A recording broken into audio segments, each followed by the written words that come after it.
99 sura Sura Zalzala.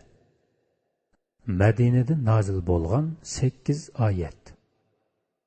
Nihoyatda shafqatlik va mehribon Allohning ismi bilan boshlayman.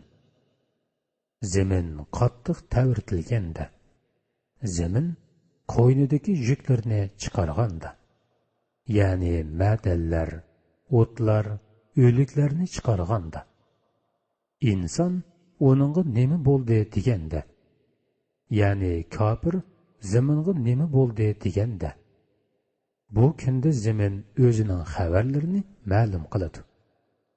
Ya'ni o'zining ustida ishlangan yaxshi yomon ishlarni ma'lum qiladi. Uning ma'lum qilishi Parvardigorning uni shundoq qilishga amr qilganligidandir. Bu kunda kishilar amallarining natijasini ko'rish uchun to'p-to'p bo'lib tarilib ketadi. Ya'ni amallarining natijasiga erishish uchun to'p-to'p bo'lib tarilib ketadi. Kimki zarrachilik yaxshi ish qiladi ekan, uning mukofotini ko'radi. Kimki zarrachilik yomon ish qiladi ekan, uning jazosini tortadi.